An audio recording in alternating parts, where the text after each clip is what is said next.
Vishnu Padaya Krishna Kestaya Bhutale Srimate Bhakti Vedanta Shamini Tiname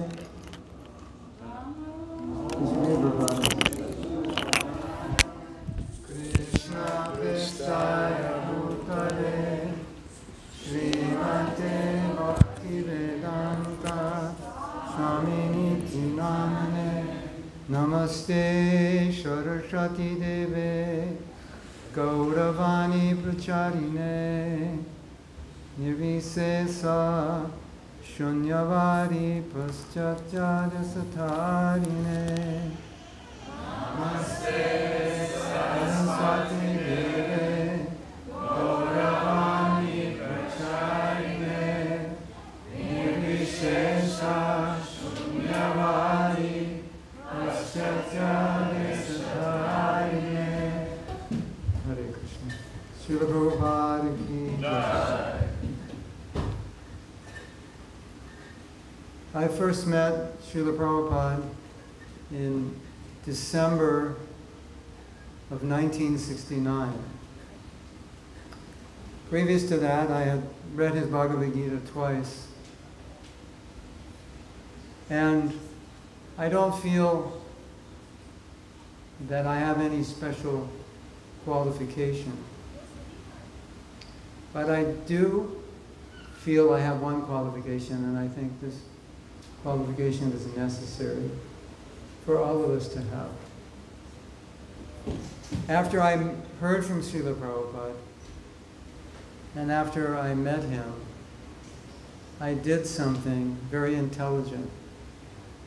I accepted him. And after I accepted him, I did something even more intelligent. I never left him. And hopefully by the end of this year, I will be writing a book on Prabhupada.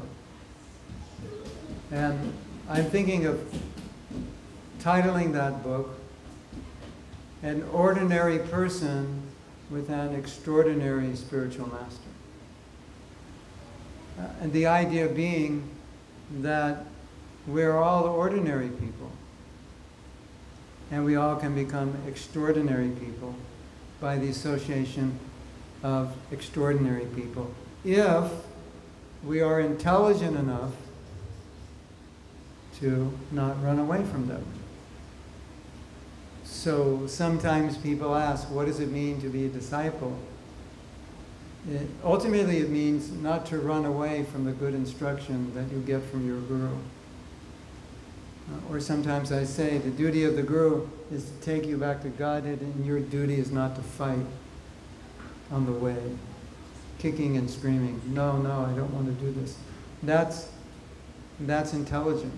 So I personally feel the most intelligent thing I've ever done is I couldn't organize the meeting of Prabhupada, but after that, I never ran away. And if we all do that, it is not going to be any different for you than it was for me or any of Srila Prabhupada's disciples. I'm sure all of you, at one time or another, have thought, I wish I could have been there with Prabhupada. Can you take off the reverb? This has got reverb. Hare Krishna. You hear that? Or echo? Hare Krishna, Krishna, Krishna. Hare Rama.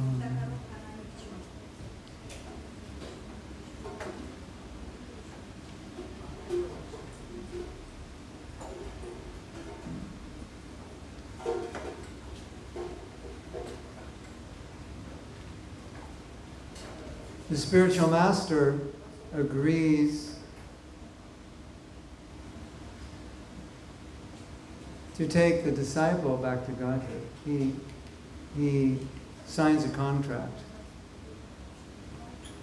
And the disciple also signs a contract, and the contract basically is, I will not fight when you're taking me back to Godhead. That's the basic contract. I will take you back to Godhead. and then you will say, and I will not fight it. I will go along with it. That's the intelligent decision we all have to make. And you're probably thinking, I wish I was there with Prabhupada. I wish I could have met him. My life would be different if I met him. But we have some statistics. You're here now. You're in this temple. You're participating in Krishna consciousness. Many of Prabhupada's disciples are not doing as well as you. So that should show you that having the personal association is not as important as you might think it is. It is important if you take advantage of it. But Srila Prabhupada often said something which we didn't maybe understand clearly, or maybe we didn't want to understand. Thank you. He always said, the words of the spiritual master are more important than the association. So I'll tell you some stories. And you've probably seen this also in modern day ISKCON, but I spent a lot of time in Los Angeles. And Los Angeles was, during Prabhupada's time, was the world headquarters, or the Western world headquarters for ISKCON. And when I was living there, there were about 350 devotees living in the community, which meant it's basically one street, and all around the temple, within a half a block of the temple, were devotees, and the temple had bought about 5 apartment houses. So devotees were living either next to the temple or across the street. And every time Prabhupada would come to Los Angeles, there would be more devotees. More devotees would come. And when he would leave, those devotees would go. And the interesting thing is, you never saw those devotees until Prabhupada came. And then that whole year, when he was gone, they were gone. So they would show up inspired by his association, by his vani, vapu, his body. But they were not inspired or couldn't be inspired. Srila Prabhupada ki jai.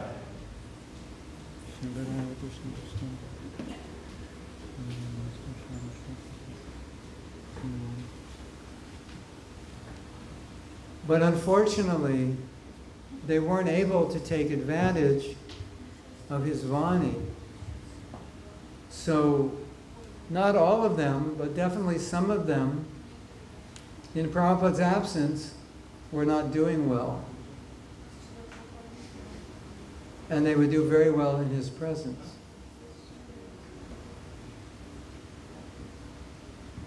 And Prabhupada said, the reason the vani, or the instructions, are better is because the instructions are always there. So if you depend on personal association, you won't get personal association all the time. But if you depend on instruction, they're always there, whether he's present or whether he's not present. And many devotees, especially those who were engaged in book distribution, when Prabhupada would come, they could have had the opportunity to be with him and not go out on book distribution. But I think 100% of them felt, and you can ask any Prabhupada disciples if they feel this way, they actually felt closer to Prabhupada doing book distribution than they did sitting with Prabhupada. So they could have gone around with Prabhupada as he walked around the temple, or they could have gone on book distribution. And they said, I felt closer serving the order. So that's even in Prabhupada's presence. When he was in the temple, devotees were feeling that. Feeling the power of vani, of serving the order and hearing the order. So the reason I'm saying this is to help you realize that even during Prabhupada's presence, his vani was sometimes being neglected by some, and by other devotees being embraced. and with different results, as we explained. So the same thing today, it's not any different. Prabhupada is still present by his Vani, and you are all his followers. Even if you're not personally initiated, one time Prabhupada said, reading my books, you are initiated. That's an initiation, because that's like a Siksha initiation. It's not an official ceremony, but the essence of the initiation is to follow the instruction. So what if you take initiation and you don't follow the instruction? And you don't take initiation, but you do follow the instruction. Who is the real disciple? The initiated one or the uninitiated? The so-called uninitiated is the real disciple, and the so-called initiated is not really the disciple. So one who follows the order, who's connected to the order, that's the real disciple, which means you also, by following Prabhupada's order, you're his disciple. It may not be official in a formal ceremony, but your spiritual master, or your spiritual master to be, whoever will initiate you, is connecting you with Prabhupada. Is not trying to imitate Prabhupada or get in the way, but only trying to help you connect more deeply. That maybe traditionally is not always how it's been, although we can't say it's not been that way, but especially in our movement, it's that way. So you all have the potential to have an intimate relation with Prabhupada, as intimate, as close, as deep as any initiated disciple of Srila Prabhupada. And the more you take up his mission and his service, the more you will feel that connection. And I'm sure many of you have this experience. By taking up some responsibility in Prabhupada's movement to help spread Krishna consciousness, you feel connected. You feel, I'm pleasing Prabhupada, that he's reciprocating with me. He's smiling on me. Many devotees, Prabhupada disciples during his time, would have dreams in which Prabhupada would come and guide them and inspire them or pacify them. And because Prabhupada is not a personality that's limited by the dimensions of time and space of this world, he can come to you also. And I'm sure some of you or many of you have had that experience where Prabhupada has come to you in a dream or in some way inspired you. So there's no bar in connecting with Prabhupada because of time or initiation. The only bar would be our choice to, or our illusion that we're separated, or we can't be close, or we can't feel close to Prabhupada. And as you learn about, oh, I have such a beautiful story. Oh, this is amazing. So there was a devotee who was working at, I think in those days it was called ITV. They were producing the Acharya series. Have you seen that Acharya series? It came out. It's an old series, like 5 videos, different scenes with Srila Prabhupada. I mean, there's a lot of Prabhupada videos. This is called Acharya. And this devotee was working on that. And he was making, I think, copies or editing. So he said he became so close to Prabhupada because that was a service every day he was seeing that. And so he was on book distribution, and he was, I guess, he was talking about Prabhupada, maybe distributing Lilamrita or otherwise distributing one of Prabhupada's books. And he was talking about Prabhupada very enthusiastically. And the way he was talking, the man thought, well, he definitely knows him and spent time with him. And so the man said, when did you meet him? And this devotee had this realization that it's like he never thought that I never met Prabhupada. It was at that point when he had to give a date that he realized I never actually met him. But the way he was feeling and the way he was talking was as if he had met Prabhupada, had been with him. And he was just, it kind of shocked him when he said, when did you meet him? He said, oh, I never did. Like, how could you speak that way about someone that you never met? And so we can all be that way, and it would be to our great benefit to be that way, and I would go so far as to say it's necessary for the strength and endurance of our movement that we be that way. Because Prabhupada said everything, he set the foundation, and all we're trying to do is follow in his footsteps. And no devotee, no matter how Krishna conscious they are, would ever for a moment think that they have any independence or any intelligence greater or different than Prabhupada to contribute to the spreading of Krishna consciousness. They will always think, whatever intelligence I have, how it can be employed in Krishna service, following the instructions and example that Prabhupada gave. And unfortunately, on occasion, devotees would interpret or speculate on instructions that they got from Prabhupada, and they would misunderstand, misapply. And Prabhupada called that over-intelligence. So over-intelligence, it almost sounds like a good thing, like you're very intelligent. But Prabhupada meant you're so intelligent, sarcastically, that you're a fool.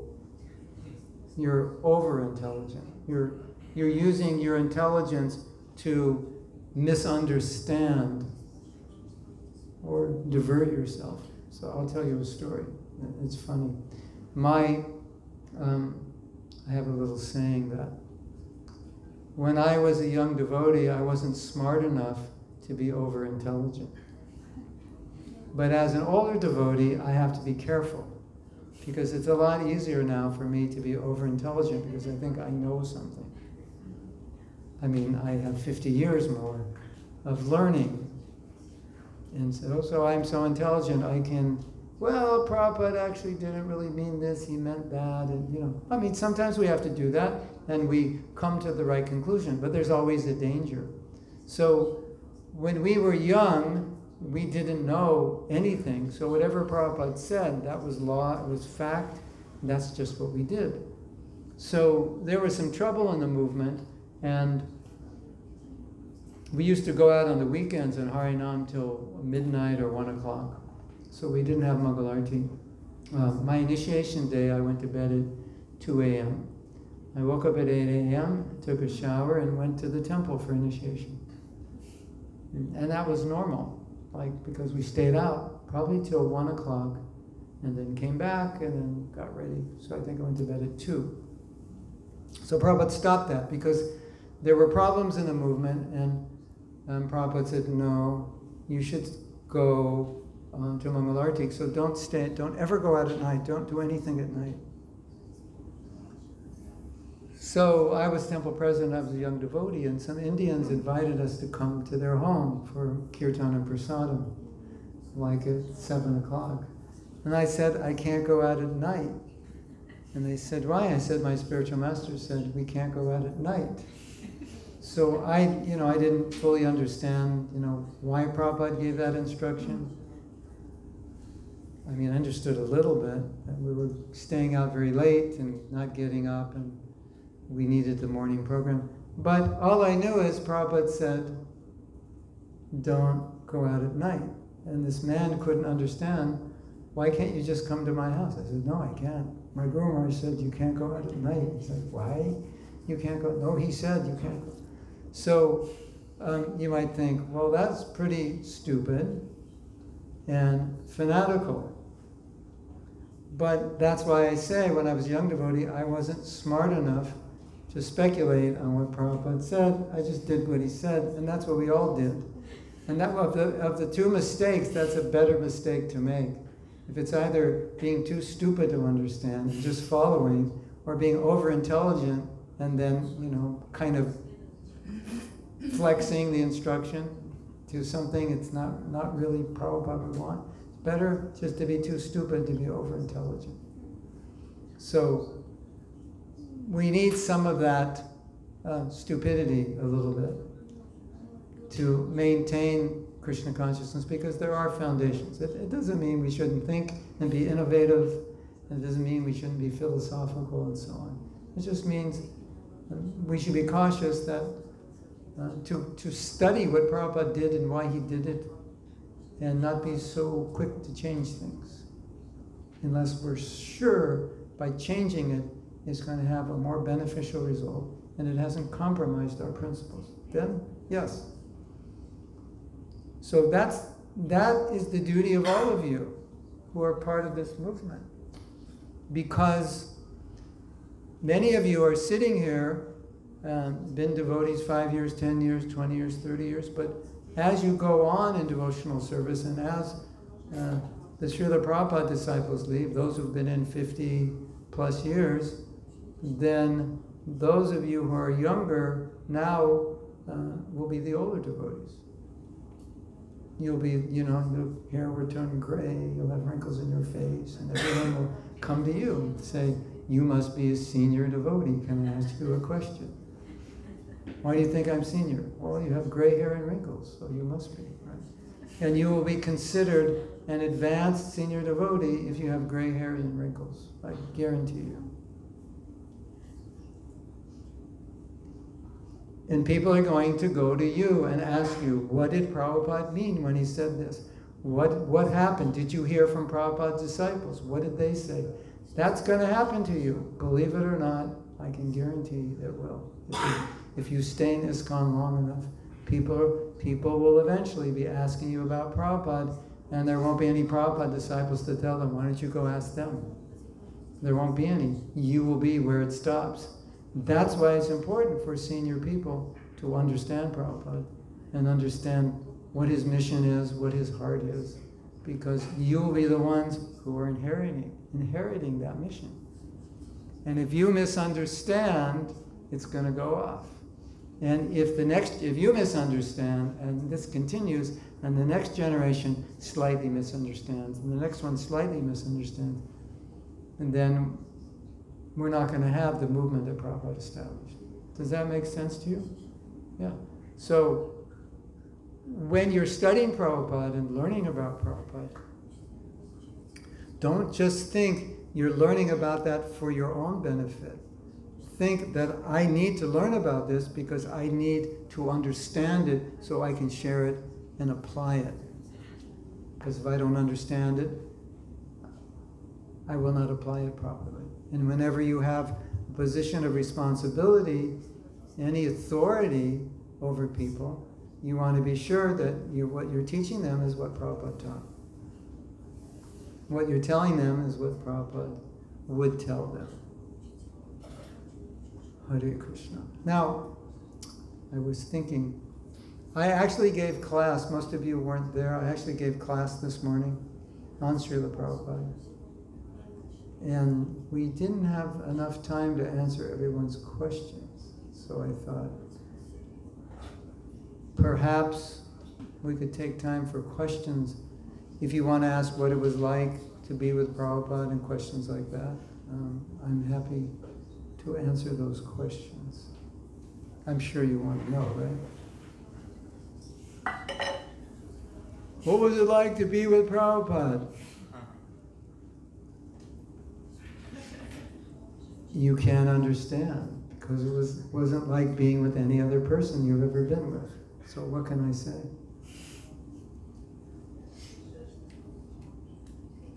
Mataji asks, how did you meet Srila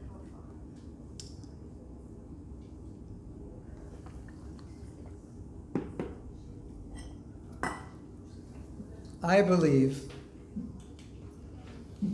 that by the desire of Srila Bhaktisiddhanta, many former devotees took birth in America around 1948 to between 1945 and 1955, which made them young adults in 1965. I was 15 in 1965, but I joined when I was 19. And the reason I say that, there's two reasons I say that. One reason is Prabhupada said it. He said, you are all sent by Lord Chaitanya, you're all associates. I don't know what that means, but and it's hard for me to say it because I'm one of them, so it sounds like I'm telling you, I'm an associate of Lord Chaitanya. I must have been a disciple of Bhakti Siddhanta. So I don't want it to sound like that, but if you listen to the memories videos, the first question they ask is, how did you become a devotee? And you can just skip that because every story is exactly the same. Every story. I was looking for spiritual life when I was like 2 years old, like that. I was frustrated and I was taking drugs and doing this and traveling. And then I heard the kirtan and it was like I never heard anything like it and it was so special. And then I got the Bhagavad Gita and this was the book I was looking. Every single story is like that. You don't have to listen, just listen to one and you can know. Every devotee who tells how they joined, it's the same story, more or less. Well, Radha Swami, a little different, but that's special. But everybody else, more or less the same. So because of that, when I listen to the story, like every single story is the same. And as you're listening to it, you're thinking, where are the people like that today? In society. I was looking for spiritual life. I was praying to God. When I was 14, I did so many things. I was frustrated. Started doing meditating when I was 16. Interested in yoga. And nobody in those days was meditating and interested in yoga, anything. So, I think we all. And then a devotee, he said to Prabhupada, he said, but you say, we were devotees in our last life. He said, but our upbringing, we ate meat, took drugs, everything, We broke all the principles in royal style. How could we have been devotees? Prabhupada said, I was just superficial. When you heard the kirtan, you came running. It's like, okay, you took birth in America to help me, so that's the life you have to live, born in America. There's no Vaishnavas there. Even if you're born in a Christian family, you're still going to eat meat. So it's superficial. When you heard the kirtan, you came running. It means you're a devotee. So I grew up in Los Angeles, and the temple, basically, it was the second temple, but the first temple in Los Angeles didn't last very long. So the first real temple in Los Angeles was 6 blocks from my house. That's pretty nice, right? See, I'm in high school and devotees are walking around. Who are devotees? And there's at that time, there's 5 temples in the whole world or something. And then I go away to school, and there's a temple. 1 block from the university, 6 blocks from where I live. I was always 6 blocks.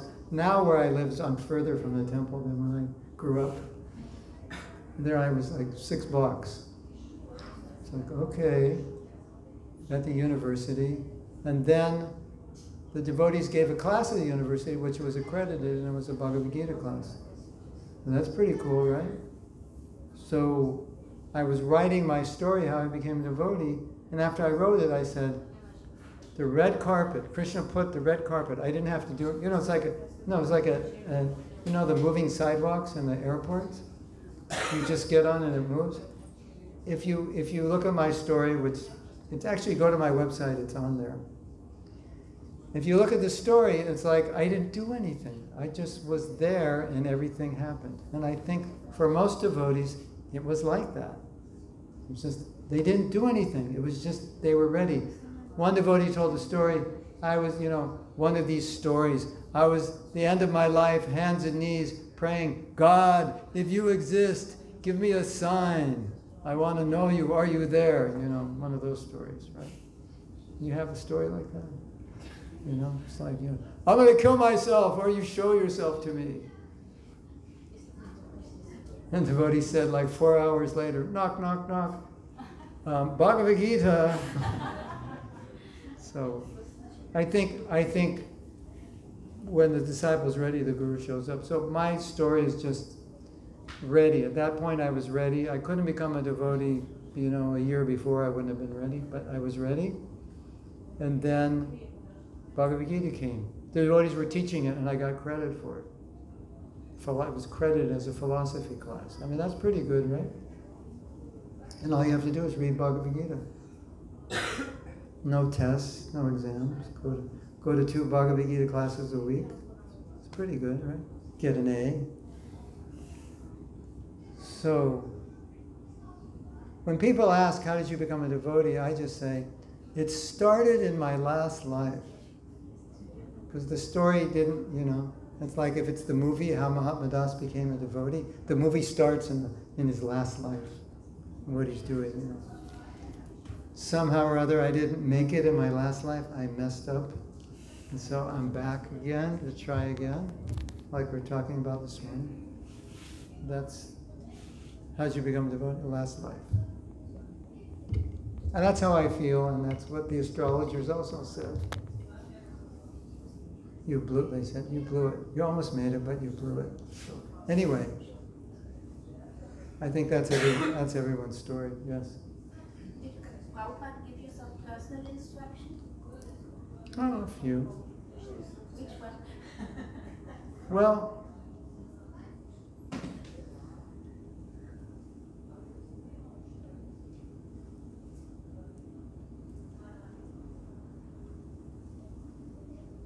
basically, Prabhupada's most of Prabhupada's instructions were acknowledgments of service and encouragement to continue. To continue. So sometimes I would do something and I would tell Prabhupada, this is what I'm doing. And he would say, I'm very happy. I would say I'm inspiring devotees to distribute books. And he would say, I'm very happy. He said, continue to inspire them, and then you will be inspired by inspiring them. This is kind of a common theme. I think the funniest instruction I got, and it's very interesting also, that Prabhupada wanted his books distributed, and I thought, these rock bands are so popular, in those days, I don't know about now, but they do huge concerts, people would pay, 10,000, 20,000 people would come. And specifically, the whole hippie generation, it was being influenced primarily or significantly by the music. What the bands were saying was kind of creating the culture. So I thought, if we had a band, we could mold the culture towards Krishna consciousness. Because if the band became famous, once you're famous, people listen to you. And if you listen to the 60s music, lots of philosophy in that music. It wasn't about baby, I love you so much. At least in the late 60s, it was a lot of philosophy about life and so forth. So I wrote Prabhupada and I said, so, what about this idea, Prabhupada? We start a rock band, we become famous, then when we do the concerts, because people pay, as part of the concert, everyone who comes will get a Krishna book. So in one night, we can distribute 10,000 Krishna books. And Prabhupada said, there's a word called phantasmagoria. Phantasmagoria in English means something you dream up that's impossible. It will never happen. It's just, like, I'm going to become the president, the prime minister of Germany next year. And you haven't even graduated high school. That's like, it's not going to happen. And Prabhupada said, he said, you will never become famous. He said, but your job, he said, you will never become famous. Don't try to become famous. Try to make Krishna famous. I have a godbrother who became famous. And after him telling me what happened to him after becoming famous, I was glad I got the blessing that I would never become famous, because if I did, I probably wouldn't be here right now talking to you. I don't know where maybe I would, but maybe not. But my past probably would have been different. Could you imagine 5 brahmacharis, age 20, becoming famous rock and roll stars with all these girls going, ah, and knocking on your door behind stage? I don't think it would be a good program. Anyway, so Prabhupada said something very interesting to me.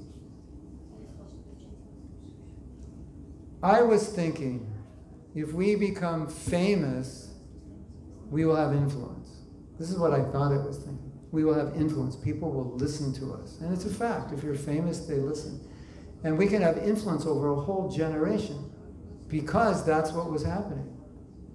Like the Beatles, they had so much influence on the way people were thinking. Rolling Stones, other bands.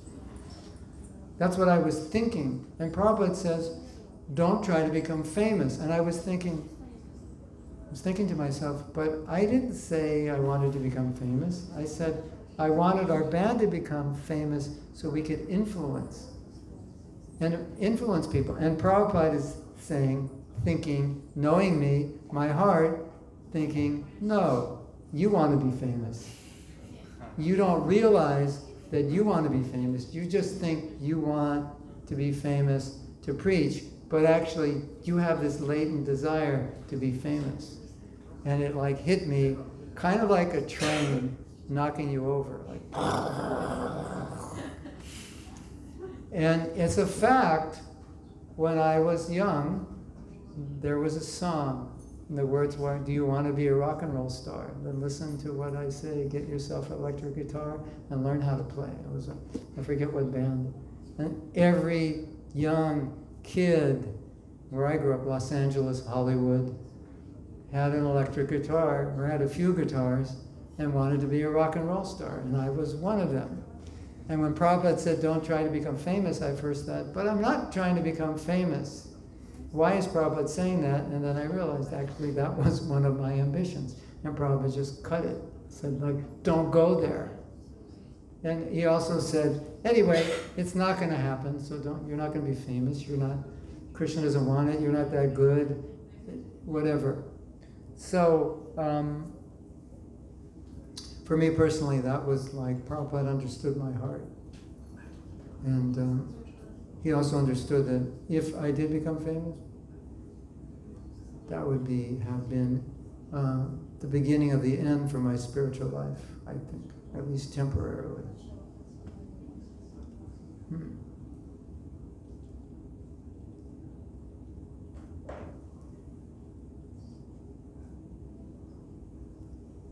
Prabhupada told me, I said, can I take sannyas? I was 24, I think.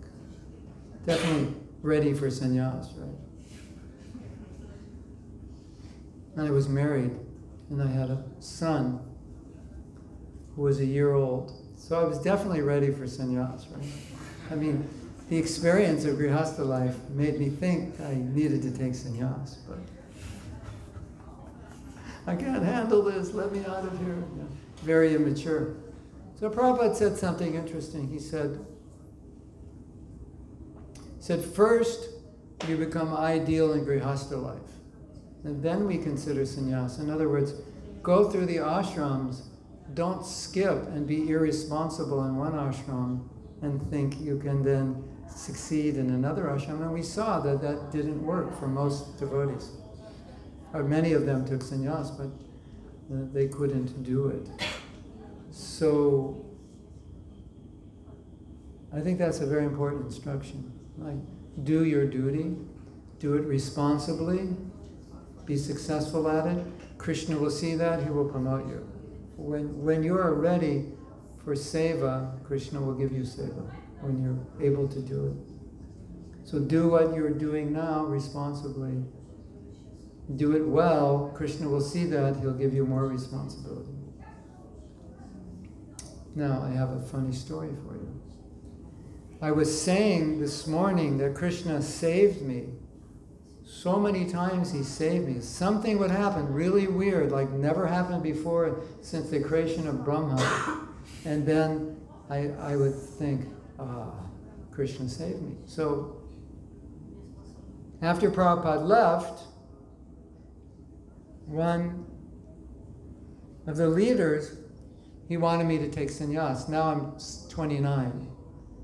And I was like, my big chance, let's do it. And I called my wife, okay, bye-bye, taking sannyas. It's like total crazy, right?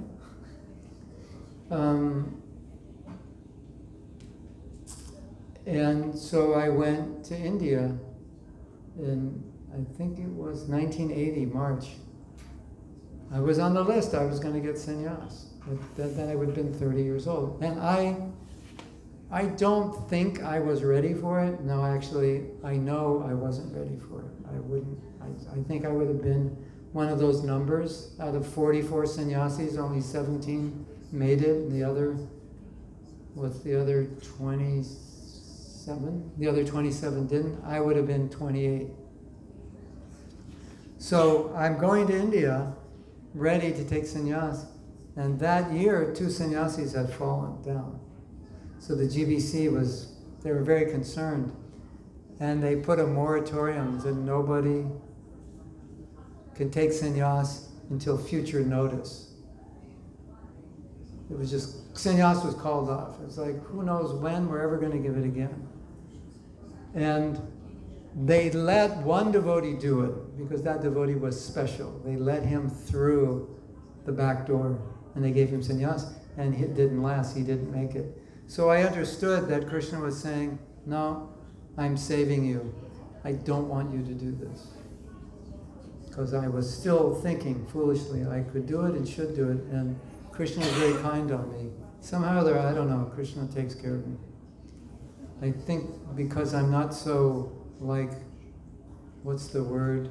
What's the word when you're, like, stubborn? Yeah, I wasn't so stubborn. Like, I must do this. I was always like, okay, Krishna, let's see what you want. And so, and maybe we can say that was Prabhupada intervening, saying, become responsible grihastha first. Do that right, and then you go to the next level.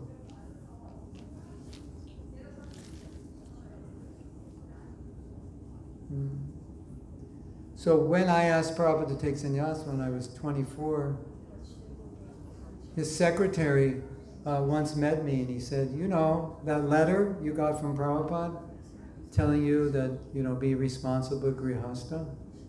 He said, this is what actually Prabhupada said. I wrote that letter, but this is what Prabhupada said. He said, Srila Prabhupada, we have another sannyas letter, because many devotees were writing Prabhupada to take sannyas because they were frustrated in grihastha life. Young men, and they didn't realize what grihastha life was like, responsibilities and so forth. And so Srila Prabhupada, another grihastha letter. Yes, who is it from? Mahatma Das. Tell him he's a nonsense. That was what Prabhupada said. So that was like a code word for write this letter, be responsible grihastha. Code word, tell him he's a nonsense. So that was good to hear, because that was true. That was kind of Prabhupada to say, tell him he's a nonsense. He should have said, tell him he's a complete idiot, fool, rascal for thinking like that. But that was Prabhupada's kindness. Tell him he's a nonsense. Code word for being irresponsible.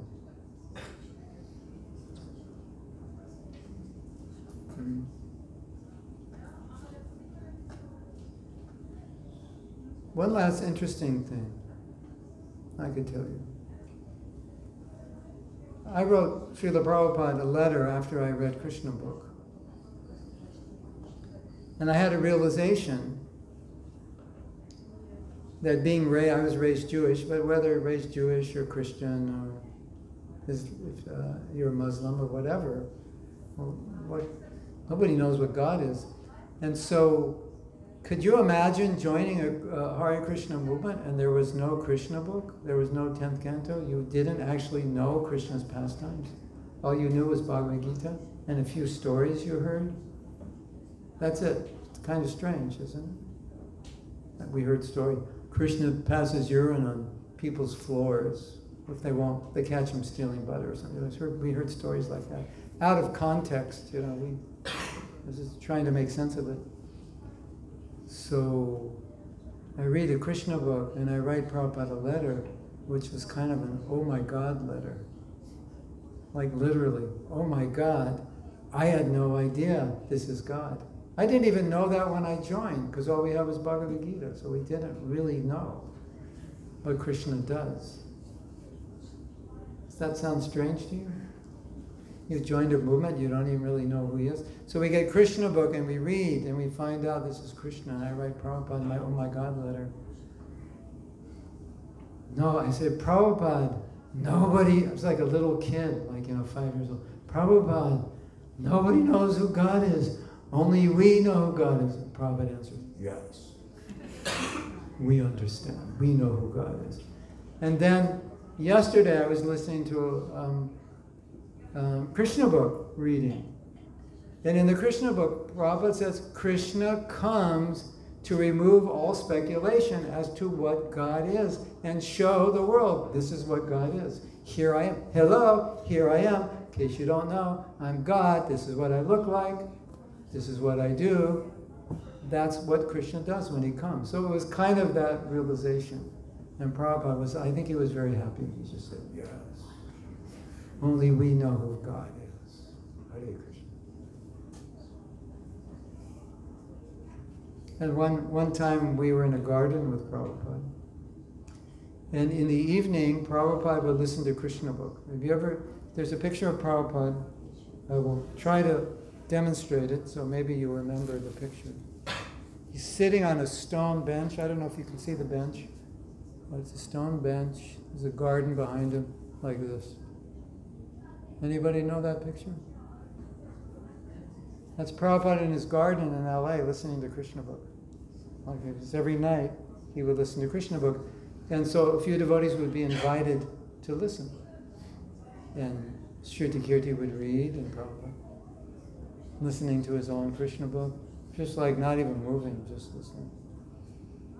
And then one of the stories they're reading, it said, and there was a voice from the sky.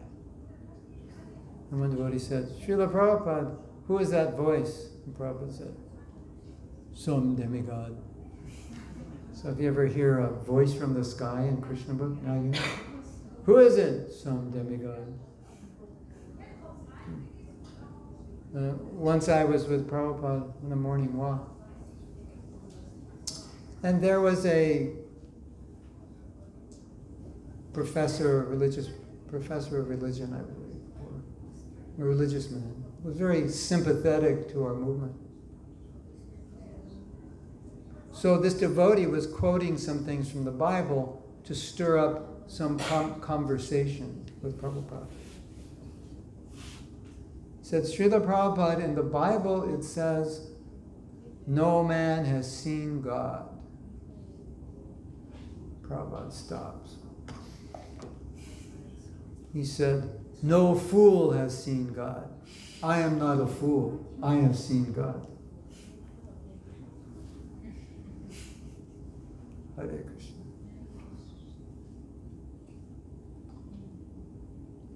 And also, you may not know this, but Srila Prabhupada could be very funny and very sarcastic and could play with devotees. Like he had one devotee, kind of big, and sometimes he would say to his servant, get the fat one. Tell the fat one to come. And he'd call his sister also the fat one. And his sister would say, but Prabhupada, I eat very little, still I'm fat. And Prabhupada would just laugh and turn to his servant and say, does anybody get fat when they eat little? And she's saying she eats little and she's getting fat. So, there was a devotee named Tamal Krishna Maharaj who was extremely competitive person, just by nature. So he was always trying to win all the book distribution marathons. He was the head of a party of brahmacharis, I don't know, 60, 100 brahmacharis. They had like 6 buses that they lived in, and 20 vans, and they traveled all around America. So there was a morning walk, and Rameshwar, who was in charge of the BBT, he was glorifying Hridayananda Maharaj because in South America, which was his zone, books were going where there were no temples. And the BBT would get letters from people in all these cities where there's no temples. And so he was glorifying him. Just see how Hridayananda Maharaj's preaching is going on in South America. People are writing us from cities all over South America where there are no temples. And Tamal Krishna Maharaj is there on a morning walk. So now he's not being glorified. He's, the competitor, number one competitor. Hridayananda Maharaj is being glorified.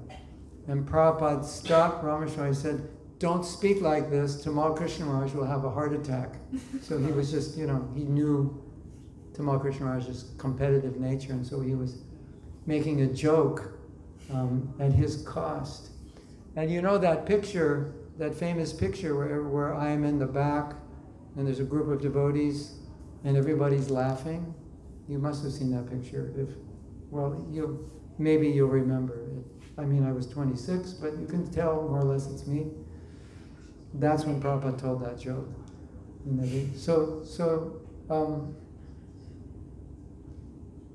Prabhupada was many personalities. He wasn't, like some people want Prabhupada this, he said this, he did this. That's true, but that's not the only thing it's not the only personality he was and the only thing he said. He was very 360, very strict and heavy, very light and funny, very conservative, very liberal, everything. So and anyone says, Prabhupada's like this, like this, like this, that's part of the story. That's maybe the part that devotee is attracted to, but it's only part of the story. That's my experience. Hare Krishna. So we've gone long enough. Some devotees want to share their offerings. Is that the idea?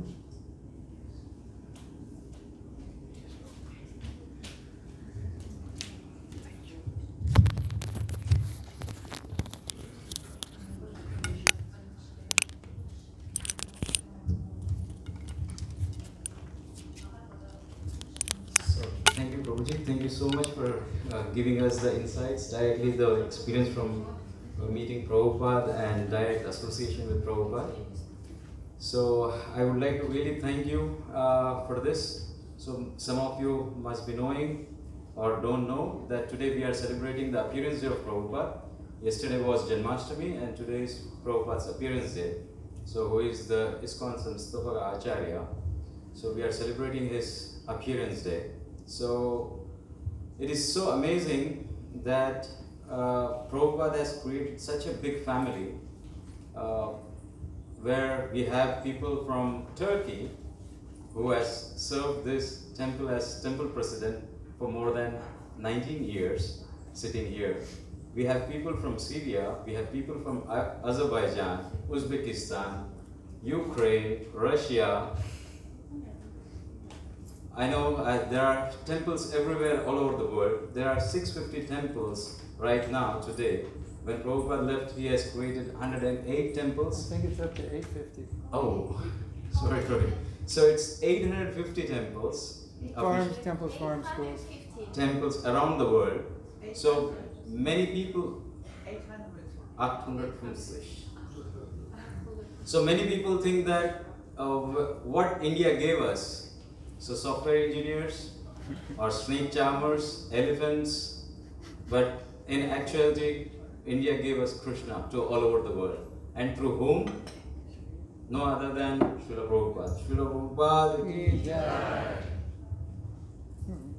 So this is a great opportunity now.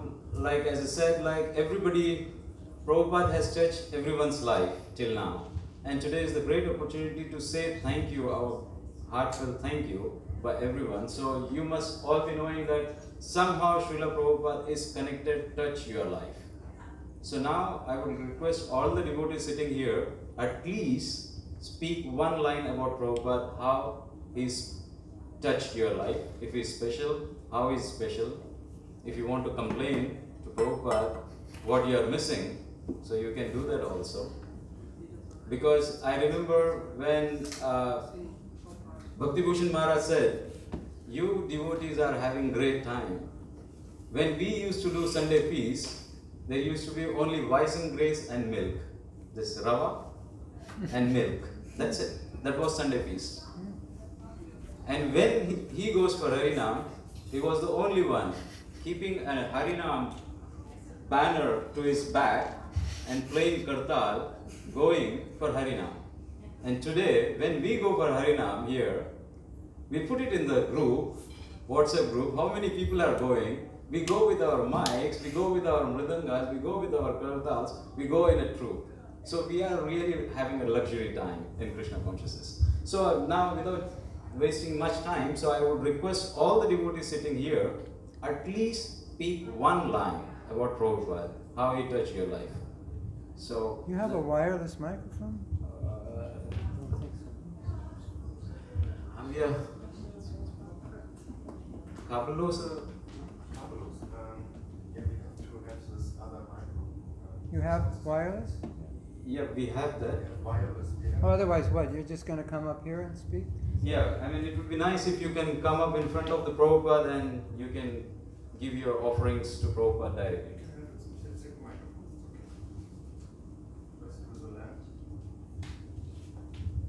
Whatever you think. Yes. Everyone can come till this place. If he gets the wireless mic, we'll have more devotees, because if they come here, like in front of So don't feel shy, because this is a great time to be grateful to Prabhupada, to say our thanks. You start. Thank you, Prabhuji. So, I can read the offering for Gauradesh Temple, Yeah. for the official book. There's a Yeah. I didn't get it. She wants to read the official offering Okay. for the temple. which Akshara Prabhu wrote in the name of all of us. So,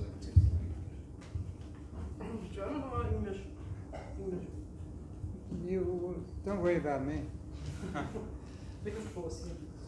Dear Srila Prabhupada, Namo Vishnu Padaya Krishna Vistaya Bhutale Srimati Bhaktivedanta Swami Iti Namani Namaste Saraswati Devi Gauravani Pracharya Nivishesha Shunyavadi Vasyatya. Thank you so much for another year in Krishna consciousness, for protecting our Gauradesh temple in Cologne, and for praying to Vijay Gauranga and Doyonitai to stay with us. Your movement is still immature. Certainly we, your servants in Gauradesh, are still immature. You are overlooking all our mistakes, our foolishness, our lack of sincerity. And unbelievably, you are even grateful for whatever little service we are able to render.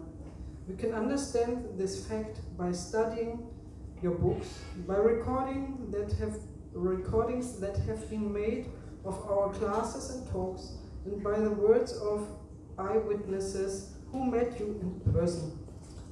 You have said in letters to your disciples that you are personally responsible for everything that is going on in ISKCON. We are just your assistants, and you have always expressed your gratitude to everyone who was trying his or her best to help. This is what keeps our temple and our movement alive. Your compassion and your gratitude, your patience and your tolerance, your dedication to the service of Krishna, your determination to share devotional service with the whole world and to stay with us until this task is accomplished.